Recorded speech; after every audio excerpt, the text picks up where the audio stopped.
ये है women of the dead episode number 4। तो शुरुआत होती है जहाँ पर ब्लूम अपने दोनों बच्चों को लेकर स्कूल छोड़ने जा रही होती है, लेकिन वो पीछे से देखती है कि वो ही ग्रे कार अभी भी उनका पीछा कर रही है। मगर वो अपने बच्चों को ना डराने के कारण कुछ भी रिएक्ट नहीं करती है और वो चुपचाप अपने बच्चों को स्कूल छोड़कर वहाँ से निकल जाती है। दूसरी तरफ अब शॉन बॉर्न पुलिस ऑफिसर से जाकर मिलती है, जहाँ वो एडविन के बारे में पता लगाने के लिए बोलती है, मगर वो चाहती है कि वो लोग उसके बारे में अनऑफिशियली पता लगाएं क्योंकि वो उसकी मिसिंग की रिपोर्ट नहीं लिखवा सकती। इधर अब ब्लूम को एडविन के उस फोन के ग्रुप चैट से काफी सारे मैसेज आना शुरू हो जाते हैं, जिसमें वो खुद एडविन बनकर बातें करना शुरू कर देती है और काफी सारी बातें निकलवाना शुरू कर देती है। और कुछ ही समय बाद ब्लूम को कंफर्म हो जाता है जिस फादर को उसने जान से मारा है वो असलियत में सही आदमी था, मतलब वो भी इसी ग्रुप का आदमी था और उसने ठीक आदमी को जान से मारा है क्योंकि उस ग्रुप पर उसके मिसिंग होने की बातें होना शुरू हो गई। दूसरी तरफ एडविन के गायब होने के कारण शॉन बॉर्न के बिजनेस पर भी काफी फर्क पड़ना शुरू हो जाता है। ब्लूम के छोटे बेटे की जब स्कूल से छुट्टी होती है तो अब उसके पास वही ग्रे कलर की कार वाला आदमी ब्लूम के बेटे के पास जाकर उसे बोलता है वो उसकी मॉम का अच्छा दोस्त है और उसकी मॉम ने उसे यहाँ पर लेने के लिए भेजा है। तो उसकी ये बात सुनकर ब्लूम का छोटा बेटा उस आदमी के साथ उसी की कार में बैठकर चला जाता है। और इसके बाद जब ब्लूम स्कूल अपने बेटे को लेने पहुँचती है तो उसे वहाँ पता चलता है कि उसके बेटे को पहले यहाँ से कोई आदमी ले जा चुका है। तो ब्लूम अपने फादर इन लॉ को फोन कर पूछती है कि क्या वो उसके बेटे को घर लेकर आए, तो वो मना कर देते हैं। तो वो समझ जाती है कि उसके बेटे को उसी आदमी ने किडनैप कर लिया। तो इसके बाद ब्लूम गुस्सा होकर काफी तेजी से सीधा मिस शॉन बॉर्न के ऑफिस पहुंच जाती है और वो वहां जाते शॉन बॉर्न से अपने बेटे के बारे में पूछती है कि उसका बेटा इस समय कहाँ है, क्योंकि ब्लूम को शक है कि किसी ने अपने बेटे एडविन के कारण उसके बेटे को किडनैप कर लिया है। तो अब शॉन बॉर्न बोलती है कि पहले वो उसके बेटे के बारे में उसे बताए। तो ये सुनकर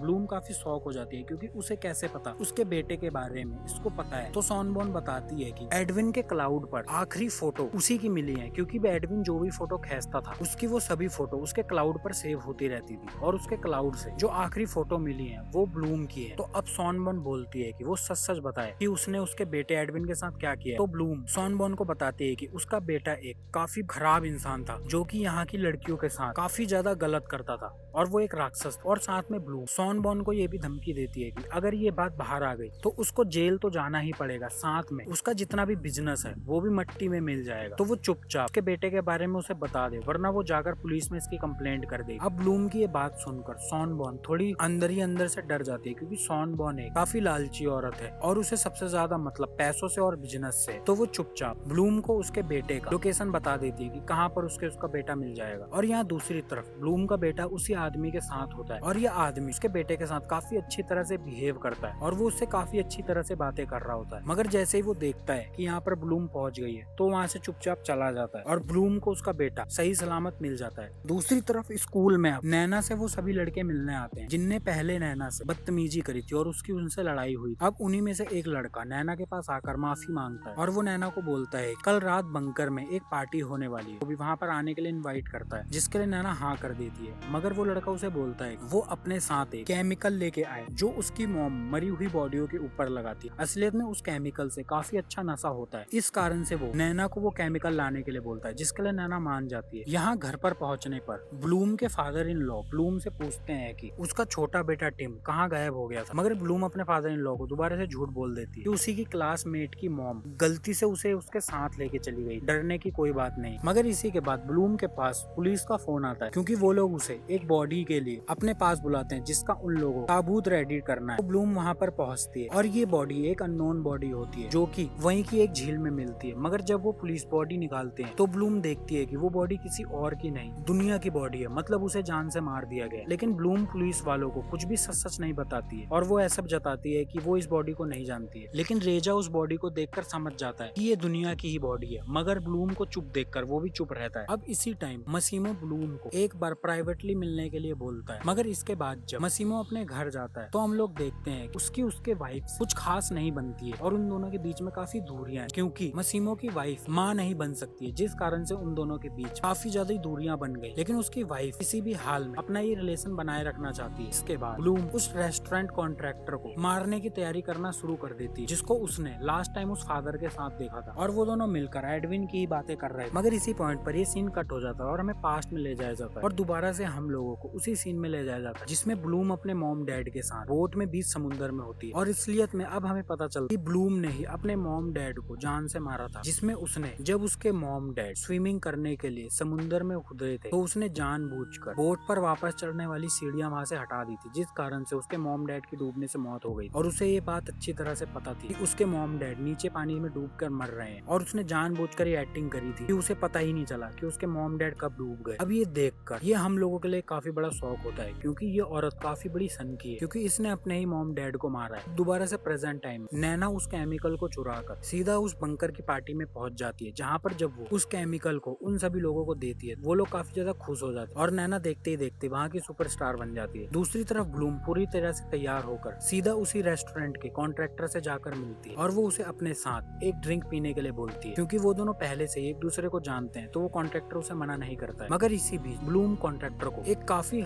इंसुलिन हाई डोज इंजेक्शन लगा देती है, जिस कारण से उस कॉन्ट्रैक्टर की हालत खराब होना शुरू हो जाती है। मगर वो कॉन्ट्रैक्टर फिर भी ब्लूम पर अटैक कर देता है और वो उसे पीटना शुरू कर देता है। मगर अब उस कॉन्ट्रैक्टर के पास केवल 10 ही मिनट है और 10 मिनट बाद उसकी खुद ही जान चली जाएगी इस इंजेक्शन के कारण। लेकिन 10 मिनट से पहले वो ब्लूम पर अटैक कर उसके पैर में खंजर मार देता है और वो उसे उठाकर उसी रेस्टोरेंट के एक फ्रीजर में फेंक कर बंद कर देता है और वो खुद बाहर बेहोश होकर गिर जाता है। अब ये देखकर ब्लूम सीधा रेजा को फोन मिला देती है और वो उसे अपनी लोकेशन देकर जल्दी से वहां आने के लिए बोलती है और ये एपिसोड नंबर 4 यहीं पर खत्म हो जाता है।